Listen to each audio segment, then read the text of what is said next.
নবীজির সম্মান আল্লাহ কখন খাটো করেন নাই। এটা শুধু দুনিয়ার জীবন না, দুনিয়ার জীবনটা যেমন নবীর জন্য উজ্জ্বল ছিল, সমগ্র ছিল, নবীজির দুনিয়ার জীবনটা যেমন সম্মানের ছিল, ইজ্জতের ছিল, আখিরাতের জীবনের চেয়েও সম্মানের হবে। সুবহানাল্লাহ। এই মহা সত্য কথাটা আল্লাহ এভাবে বলেছেন, ওয়ালাল আখিরাতু খায়রুল লাকা মিনাল উলা।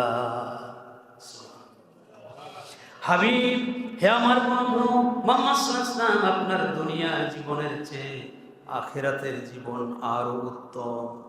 সুবহানাল্লাহ। আমি আপনাকে দুনিয়ায় যা দিয়েছি, দুনিয়ায় যে সম্মান দিয়েছি, ইজ্জত দিয়েছি, আখিরাতের জীবনের চেয়েও আপনার জন্য কল্যাণজনক করে রেখেছি। আপনি দুনিয়ায় অনেক কেঁদেছেন, দুনিয়ায় অনেক কষ্ট করেছেন, হাসরের ময়দানে আপনার কষ্ট আমি আল্লাহ সহ্য করে নিব না।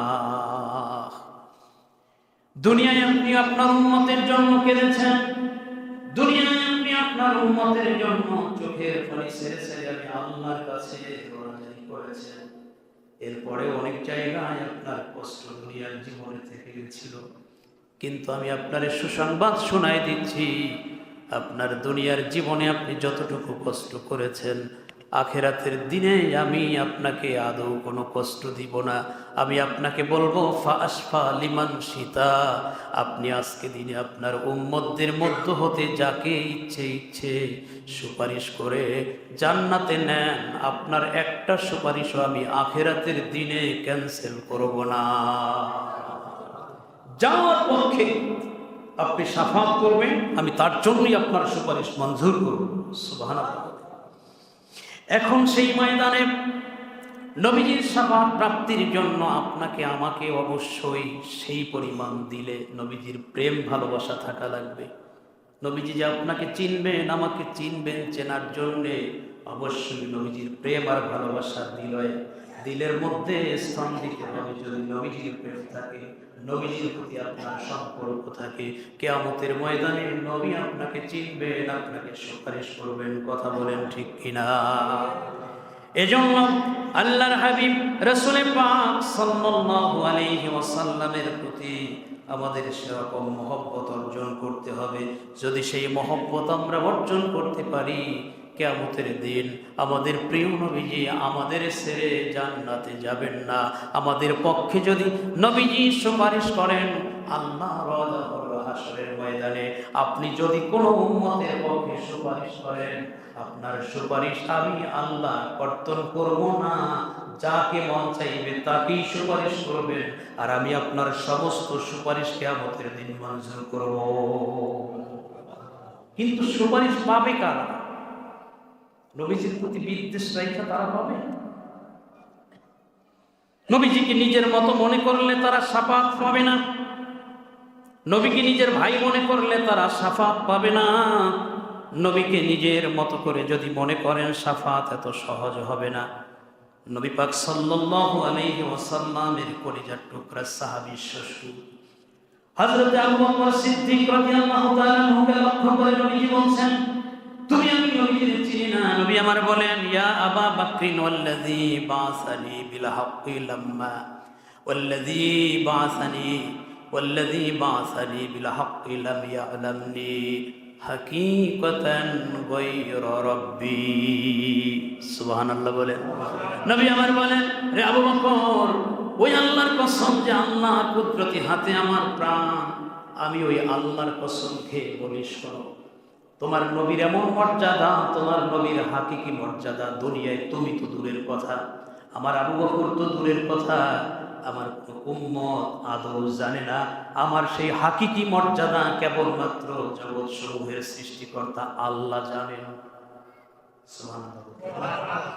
যে আমাকে আল্লাহ এমন মহান মর্যাদা দিয়েছেন, এই মর্যাদা পৃথিবীর কোনো মানুষ তো দূরের কথা, এই মর্যাদা তোমরা সাহাবীরাও তো দূরের কথা। শোনো, ইয়া আবা বকরিন ওয়াল্লাযী বাআসানি বিল হাক্কি লাম ইয়ালামনি হাকীকাতান গায়রা রাব্বি। আমার হাকিকাতান মর্যাদা আল্লাহ ভিন্ন দুনিয়ার কোনো মানুষ জানে না। এরপরেও মৌলবী তুমি বলো নবী আমার মতো। নবীজির সাহাবী হযরত আবু বকর রাদিয়াল্লাহু তাআলা নবী এমন কথা বললেন, আবু বকর শোনো, আমার মর্যাদা আল্লাহ ভিন্ন কেউ জানে না। আর তুমি সেই নবীকে তোমার মতো কি করে তোমার ঠোঁট দিয়ে এই কথাটা উচ্চারণ করো? কিয়ামতের ময়দানে তোমার ঠোঁটের বিচার হবে, তোমার জবানের বিচার হবে, তোমার জ্ঞানের বিচার হবে। কথা বলেন ঠিক কিনা?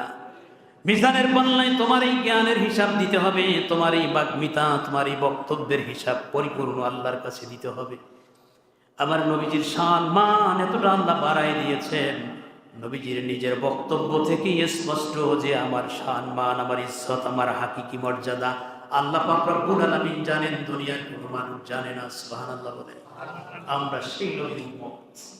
অহংকার করি, গর্ব করি হৃদয়ে যে আমরা শ্রেষ্ঠ নবীর উম্মত। সুবহানাল্লাহ বলেন।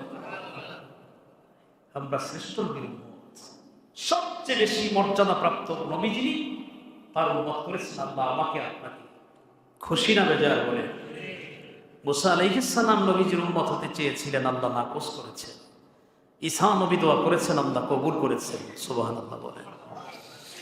সেই নবীজি আমাদের কলিজার টুকরা, সেই প্রিয় নবী রাসূলুল্লাহ সাল্লাল্লাহু আলাইহি ওয়াসাল্লাম, মায়ার নবীজি কত সুন্দর ভাষায় বলেছেন হযরতে ওমর ফারুক রাদিয়াল্লাহু তাআলা আনহুর মর্যাদা সম্বন্ধে। নবীজি চমৎকার করে বলেছেন, দুনিয়ার মানুষরা শোনো, হযরতে ওমর রাদিয়াল্লাহু তাআলা আনহু যখন রাগ হয় তোমরা ওমরের রাগকে ভয় করো। সুবহানাল্লাহ বলে। সাহাবীদেরকে নবীজি বলে দিয়েছেন, ও আমার সাহাবীরা, ওমরের রাগকে তোমরা ভয় করো, কারণ হলো ওমরের রাগকে আল্লাহ রাব্বুল আলামিন সহ্য করেন না। ওমর যখন কোনো বিষয়ে রাগান্বিত হয়ে যান তখন খোদ আল্লাহ নিজেও ওই ব্যক্তির উপরে রাগান্বিত হয়ে যান। সুবহানাল্লাহ। নবীজি বলছেন, পৃথিবীর পূর্ব নবীদের জামানায় এক একজন মুহাদ্দাস ছিল, অর্থাৎ মুহাদ্দাস হলেন এমন ব্যক্তি যার অনেক কথা আল্লাহ রাব্বুল আলামিনের কথার সাথে মিলে যেত। সুবহানাল্লাহ। অনেক সিদ্ধান্ত তার জবান থেকে এমন বের হয়ে যেত যেটা আল্লাহর সিদ্ধান্ত হয়ে যেত। ওমর রাদিয়াল্লাহু তাআলা আনহুর অনেক সিদ্ধান্ত এরকম আল্লাহ পাকের সিদ্ধান্তের সাথে মিলে গিয়েছিল। সুবহানাল্লাহ বলেন। আব্দুল্লাহ ইবনে উবাই বিন সালুল মুনাফিক সর্দার ইন্তেকাল করলেন। তার ছেলে আসছে, ইয়া রাসূলুল্লাহ, ইয়া হাবিবাল্লাহ, আমার আব্বা মারা গেছে, আপনি জানাজায় আসেন, জানাজায় যাবেন। হুজুর নরম মনের মানুষ, পৃথিবীতে আমার নবীজির মতো এত শালীন, ভদ্র, নম্র মেজাজের, খোশ মেজাজের মানুষ পৃথিবীতে দ্বিতীয় কেউ ছিলেন না, আসবেনও না। সেই নবীজির কাছে আসছে, মুনাফিক যদিও আজীবন নবীজির বিরুদ্ধে ষড়যন্ত্রই করেছে, এরপরও আসছে। তার ছেলে তো ইসলাম গ্রহণ করছে, হুজুর আপনি আমার আব্বার জানাজাটা পড়াবেন। হুজুর সিদ্ধান্ত নিয়েছেন, সাহাবীদেরকে বললেন, চলো আমরা আব্দুল্লাহ ইবনে উবাইর জানাজায় যাব। কোন সাহাবী কথা বলে না। ওমর রাদিয়াল্লাহু তাআলা আনহু বললেন, হুজুর আপনি যেতে পারবেন না, আমি আপনাকে যেতে দেব না। সুবহানাল্লাহ। নবী যাবেন আর ওমর রাদিয়াল্লাহু তাআলা আনহু বলেন, হুজুর আপনি যেতে পারবেন না, আপনাকে আমি যেতে দেব না। বিষয়টা একটু কেমন হয়ে গেল? নবী যাবেন, ওমর বলেন না, যেতে দেবই না, আপনি যাবেন না, সে মুনাফিক। ওমর রাদিয়াল্লাহু তাআলা আনহু এমন চলে নবীজি বললেন, তুমি নবী না, আমি নবী। হুজুর আপনি নবী, কিন্তু মুনাফিকের জানাজায় আপনাকে আমি যেতে দেব না। আজীবন আমাদের বিরুদ্ধাচরণ করেছে, আপনাকে কত কষ্ট দিয়েছে, এই মুনাফিকের জানাজা আপনি করবেন, এটা হতেই পারে না। আল্লাহ পাক রব্বুল আলামিন বলছেন যে তাদের জন্য যদি আপনি 70 বারও দোয়া করেন আমি দোয়া কবুল করব না। কিন্তু নবী আমার বলেন যে শোনো, আল্লাহ তো এই কথা বলেন না যে 71 বার দোয়া করলে দোয়া কবুল করবেন, তাহলে আমি 71 বার দোয়া করবো যাতে আল্লাহ তারে মাফ করে দেয়। সুবহানাল্লাহ। আমরা কেমন নবীর উম্মত! 70 বার আল্লাহ একটা নির্ধারিত সীমা দিয়েছেন যে এতবার যদি মুনাফিকের পক্ষে দোয়া করেন দোয়া কবুল হবে না। আল্লাহ তো 71 বার বলেন, আমি তার জন্য 71 বার, তার চেয়ে প্রয়োজনে বেশি করব, তবু তাকে যদি আল্লাহ ক্ষমা করে দেন। ওমর রাদিয়াল্লাহু তাআলা এই কথা বলার পরে নবীজি গেলেন, মুনাফিক সর্দার, তার জন্য নবীজি জানাজা নামাজে যাবেন। ছেলে বলতেছে, আব্দুল্লাহ হুজুর আপনার একটা জামা মোবারক দেন, আমার আব্বার গায়ের জন্য হুজুর তাও দিলেন। সুবহানাল্লাহ বলেন। কেমন নবী, আজীবন শত্রু, আজীবনের বিরুদ্ধাচরণকারী নবীজি তার জানাজা করাতে যাবেন, সিদ্ধান্ত নিলেন জামা গায়ের থেকে দিয়া দিচ্ছেন। ওমর রাদিয়াল্লাহু তাআলা বললেন, হুজুর আমি রাজি না, আপনি যাবেন না। কিন্তু নবী যাচ্ছেন, ওমরও গেলেন। সুবহানাল্লাহ বলেন।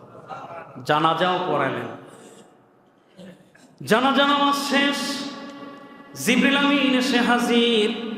এসে বললেন, ওয়ালা তুসাল্লি আলা আহাদিম মিনহুম মাতা আবাদা ওয়ালা তাকুম আলা কবরিহি ইন্নাহুম কাফারু বিল্লাহি ওয়া রাসূলিহি ওয়া মাতু ওয়া হুম ফাসিকুন। সুবহানাল্লাহ। হুজুরকে আল্লাহ স্পষ্ট মেসেজ দিলেন, যেটা ওমর জানাজায় যাওয়ার আগে নবীকে বলেছিলেন। সুবহানাল্লাহ বলেন। ওমর বলছেন আগে, জানাজা করানো শেষ, জিবরিল আমিন সামনে হাজির। হুজুর আপনি এরপরে আর কোনো মুনাফিকের জানাজা নামাজ পড়াবেন না। আপনি ৭১ বার না, এর চেয়ে বেশিও যদি দোয়া করেন, মুনাফিক আপনার শত্রু, আপনার বিরুদ্ধাচরণ করেছে, যেই কারণে মুনাফিকের পক্ষে আপনার কোনো দোয়া আমি আল্লাহর মঞ্জুর করব না।